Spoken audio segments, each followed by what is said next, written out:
आज हम बात करने वाले हैं एक बहुत बड़े व्यापार सौदे की, जो भारत और यूरोपियन यूनियन के बीच आकार ले रहा है। यकीन मानिए, ये एक ऐसी डील है जो दुनिया के ट्रेड का नक्शा ही बदल सकती है। सोचिए, एक तरफ दुनिया में युद्ध और चुनावों का इतना शोर है, लेकिन इस सबसे दूर एक शांत कमरे में एक बहुत ही पावरफुल बातचीत चल रही है। एक ऐसी बातचीत जो आने वाले कई दशकों के लिए ग्लोबल इकोनॉमी की दिशा तय कर सकती है। और यही सवाल आज हमारी बातचीत के सेंटर में है, क्योंकि ये सिर्फ एक ट्रेड एग्रीमेंट नहीं है, ये उससे कहीं कहीं ज्यादा है। तो आइए इसकी गहराइयों में उतरते हैं। तो चलिए शुरू करते हैं। कई सालों की चुप्पी के बाद भारत और यूरोपियन यूनियन के बीच फ्री ट्रेड एग्रीमेंट यानी एफटीए पर बातचीत फिर से शुरू हो गई है। और इस बार एक नई अर्जेंसी, एक नई तेजी दिखाई दे रही है। तो ये तेजी आई कहां से? वजह है एक कॉमन गोल। दोनों ही एक ऐसी दुनिया बनाना चाहते हैं जो किसी एक सुपर पावर पर डिपेंडेंट ना हो। दोनों ही अपनी आर्थिक और रणनीतिक पार्टनरशिप को डाइवर्सिफाई करना चाहते हैं, मतलब फैलाना चाहते हैं और अपने रिस्क को कम करना चाहते हैं। तो आखिर इस पार्टनरशिप से दोनों को चाहिए क्या? चलिए अब ये समझते हैं कि इस रणनीतिक मेलजोल के पीछे दोनों की असली मंशा क्या है।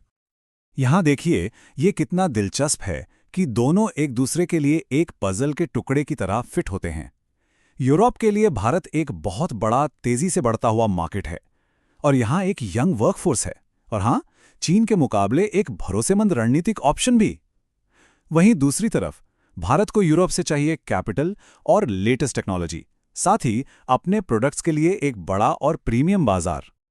पर जैसा हर बड़ी कहानी में होता है, यहां भी कुछ पेंच हैं। इतने फायदों के बावजूद इस डील को हकीकत बनाना बहुत मुश्किल है और रास्ते में कई बड़ी रुकावटें हैं। यहां कुछ पुराने और जाने पहचाने मुद्दे हैं जिन पर हमेशा से बहस होती रही है। यूरोप चाहता है कि भारत अपनी कारों, वाइन और डेयरी प्रोडक्ट्स पर इंपोर्ट ड्यूटी कम करे, साथ ही लेबर और एनवायरनमेंट से जुड़े कड़े नियम लागू करे। वहीं भारत को अपने किसानों और छोटे कारोबारियों की फिक्र है। लेकिन अब बात सिर्फ इन पुराने मुद्दों तक ही सीमित नहीं है। अब बातचीत में नए और कहीं ज्यादा मुश्किल सवाल जुड़ गए हैं, जैसे कि डेटा पर किसका कंट्रोल होगा? मतलब, क्या हमारे देश का डेटा हमारे कानूनों के हिसाब से चलेगा? कार्बन टैक्स का क्या होगा? और सस्टेनेबिलिटी के नियम कैसे बनेंगे? असल में यही वो नए मुद्दे हैं जो इस डील का भविष्य तय करेंगे। तो अब यह साफ हो जाता है कि ये बातचीत सिर्फ सामान खरीदने और बेचने की नहीं रही। ये अब दो अलग अलग वैल्यू सिस्टम, ग्लोबल स्टैंडर्ड्स और दुनिया में अपना दबदबा बनाने की होड़ के बारे में हो गई है। चलिए अब जरा जूम आउट करते हैं और देखते हैं कि ग्लोबल स्टेज पर ऐसा क्या चल रहा है जिसकी वजह से ये समझौता ठीक इसी वक्त इतना जरूरी हो गया है। और इन सब के पीछे जो सबसे बड़ी ताकत है वो है जियोपॉलिटिक्स।